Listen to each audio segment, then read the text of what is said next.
అమరావతి నిర్మాణానికి ఆర్థిక సంస్థలు ముందుకొస్తున్నాయి. తాజాగా national bank for financing, infrastructure and development సంస్థ 7,500 కోట్ల రూపాయలను అందించేందుకు ముందుకొచ్చింది. ఇప్పటికే ప్రపంచ బ్యాంకు 15,000 కోట్లు, హడ్కో 11,000 కోట్లు, Asia development bank, German finance సంస్థ KMF సంస్థలు మరో 6,000 కోట్ల రుణాలను సమకూర్చాయి. దీంతో అమరావతి నిర్మాణానికి ఇప్పటి వరకు 31,000 కోట్ల రూపాయలు అందుబాటులోకి రాగా 51,000 కోట్ల పనులకు టెండర్లు పిలిచి అప్పగించారు. తాజాగా మరో 7,500 కోట్ల రూపాయల రుణం అందుబాటులోకి రావడంతో అమరావతి పనులు శరవేగంగా ముందుకు సాగనున్నాయి.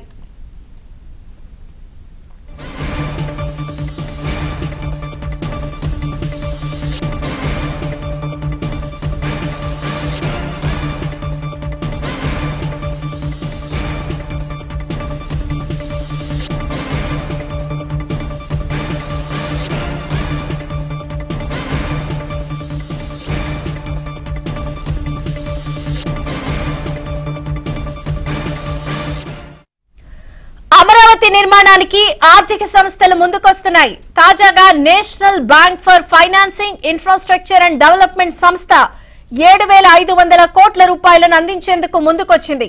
ఇప్పటికే ప్రపంచ బ్యాంకు 15,000 కోట్లు, హడ్కో 11,000 కోట్లు, Asia development bank, German finance సంస్థ KMF సంస్థలు మరో 6,000 కోట్ల రుణాలను సమకూర్చాయి. దీంతో అమరావతి నిర్మాణానికి ఇప్పటి వరకు 31,000 కోట్ల రూపాయలు అందుబాటులోకి వచ్చాయి.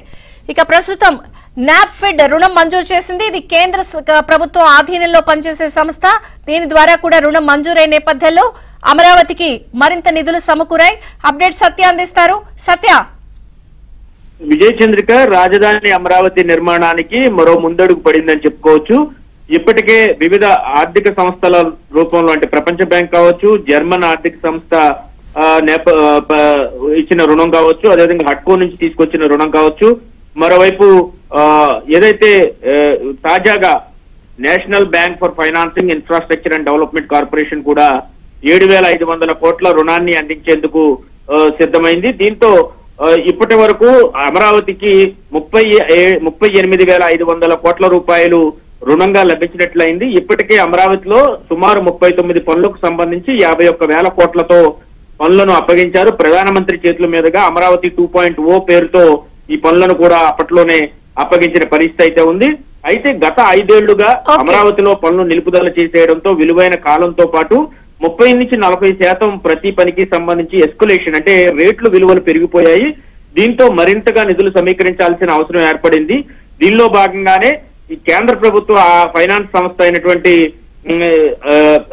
Bank for financing, national bank for financing, infrastructure and development corporation నుండి 7,500 కోట్ల రుణం తాజాగా లభించడం, ఆ రుణానికి సంబంధించినటువంటి పత్రాలను ముఖ్యమంత్రికి, అదేవిధంగా మంత్రి నారాయణకు, CRDA కమిషనర్ కి ఈరోజు సచివాలయంలో అందించడంతో ఇకపైన అమరావతి నిర్మాణం మరింత వేగం పుంజుకుంటుందనే అభిప్రాయాన్ని అటు రాజధాని రైతులు, ఇటు ప్రభుత్వం కూడా వ్యక్తం చేస్తోంది. విజయ చంద్రిక.